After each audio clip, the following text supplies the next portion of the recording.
Bayanları çekmez.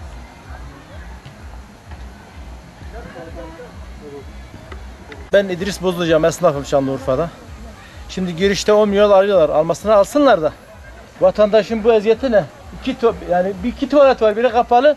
Bayanlarla erkeklerle aynı tuvalete kullanıyoruz. O da tuvalet pislik içinde. Ya bir de Urfa'ya büyük şehir olmuşuz. Yazık değil mi bu millete ya? Yani bir lavabo var, bayan erkek Bir aynı. lavabo da yani içine affedersen köpek girmez. Nedir bu eziyet ya? Yazık değil mi buraya? Çoluk çocuğumuzla pikniğe gelmişiz sözde. Eziyete gelmişiz. Bu ihtiyacı olmayacak. Kapalı da İki üstlü de.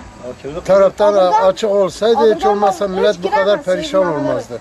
Vallahi içim çok. Bu yer başka Teşekkür yerde ederim. olsa, Antep'te olsa, burası şu Antep'te olsa burada lüks olur ya. Karaköprü Belediyesi yani belediyesi yapmış aşağıda.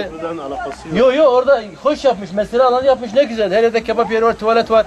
Yani burası ona 1000 çeker. Yapsın burayı devlet ya.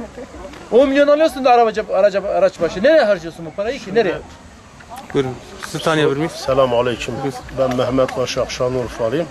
Şimdi biz problemin Büyükşehir Belediyesi'nde mi veyahut ormanı işleten, ormanı kiralayan onlardan mı olduğunu bilmiyoruz. Yer kimde işte? Yani bu ormana Büyükşehir mi bakacak, Büyükşehir Belediyesi mi bakacak, zabıtası mı bakacak veya Orman Müdürlüğü mi bakacak veya kiraya verdikleri burayı yıllık kiralayan, ihaleden kiralayan, kapıdan girdiğimizde bizler ücret alan kişiler mi temizleyip bakımını yapacak? Biz ağaçların altından vazgeçtik, pisliğinden vazgeçtik. Hele bu ormana benziyorum, her tarafın haline bak hele. Budam yok, bir şey yok, her taraf pislik içinde. Zaten millet tuvalet yok diye. Bak bu kalabalık birazdan çekersin, her gelen pisliyor açık yere. Nereye? 500 kişi burada var şimdi, bir tek tuvalet, bayan erkek hepsi aynı yeri kullanıyor. Bu şimdi böyle değil. Bu 10 sene evvel de böyleydi, 15 sene evvel de böyleydi. Büyük şehirde oldu gene böyle. Şimdi ben daha gelmeyeceğim buraya.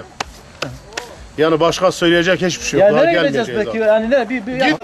O isteyeceğim. Dayım arkanda dayım.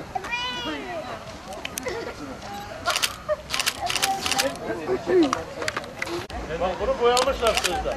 Yani bir üstten boya atmışlar. Tamam. Ben giyemem. Sonra yapacağım, tamam. Bakımını yapmışlar ama buraya.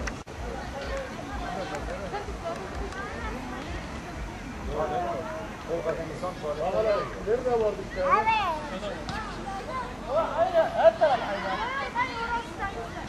Ya burada 2 tane hanım bacımız kaldı. Onlar da gitsin çıksın.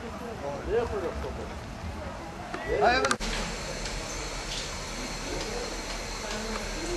Yazık ya.